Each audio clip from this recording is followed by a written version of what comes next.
একটা সময় ছিল আমরা বলতাম বাংলাদেশ স্বাধীন, কিন্তু আমরা কি আসলেই স্বাধীন ছিলাম?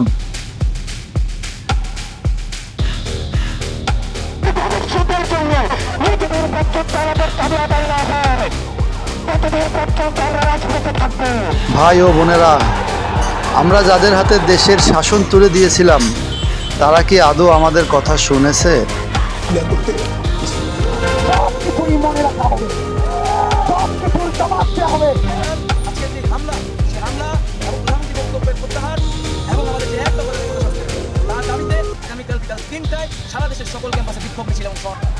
বাংলাদেশের চাকুরি গেছে, দ্রব্যমূল্য আকাশ ছোঁয়া, আর সর্বশেষ ছাত্রদের অধিকার নিয়ে রাজনীতি।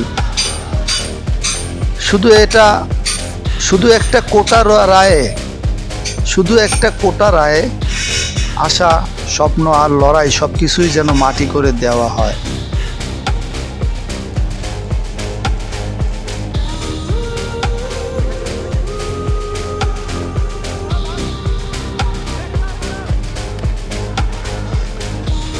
কিন্তু না, এইবার ইতিহাস চুপ ছিল না।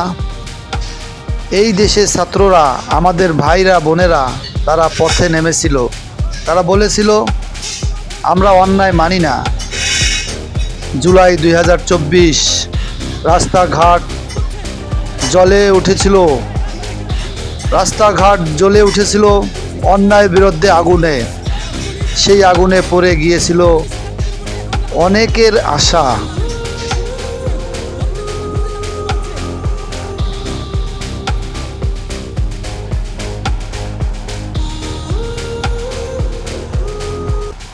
কিন্তু সেই আগুনে জন্ম নিয়েছিল নতুন বাংলাদেশ। প্রিয় ভাই আবু সাইদ, রাজু, নাবিলা, যাদের রক্তে লাল হয়েছিল আমাদের রাজপথ। আবার বেদনা যে কত কষ্টে, আমার থেকে আর কে বেশি জানে।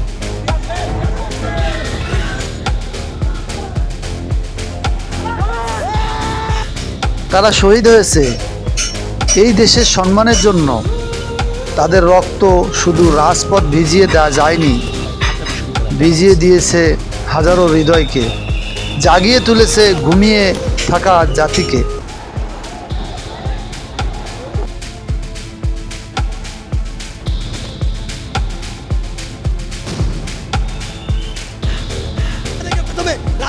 সেখানে পুলিশ দিয়ে বাধা দেওয়া হয়। যখন আমরা বাধা পেরিয়ে আসছিলাম, তখন আমাদের উদ্দেশ্যে গ্রেনেড ছোড়া হয়। এই সাহস পুলিশ কোথায় পেল? পুলিশকে এই ক্যাম্পাসে ঢোকার অনুমতি কে দিল? আল্লাহ বলেন, নিশ্চয়ই কষ্টের সাথে আছে স্বস্তি। আল্লাহর এই কথার বাস্তব রূপ আজ আমরা দেখলাম।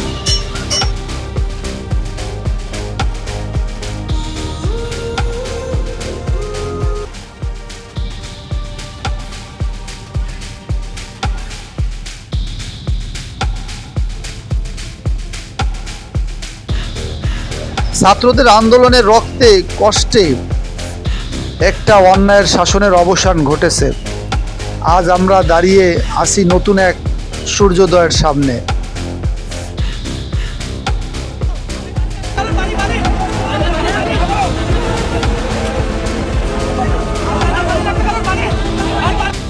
তাই প্রিয় বাংলাদেশি ভাই ও বোনেরা, এই স্বাধীনতাকে হেফাজত করুন। এই রক্তের দাম যেন অপচয় না হয়।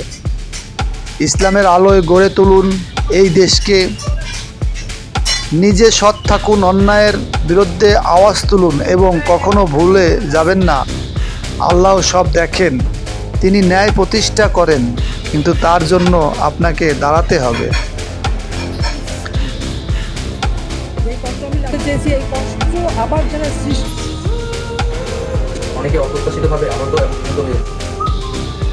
শেষ কথা, আজ আমরা আর শুধু বাংলাদেশ নই।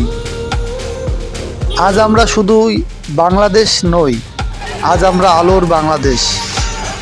আজ আমরা আল্লাহর দিকে ফিরে যাওয়ার একটি জাগ্রত জাতি। আল্লাহ আমাদের কবুল করুন।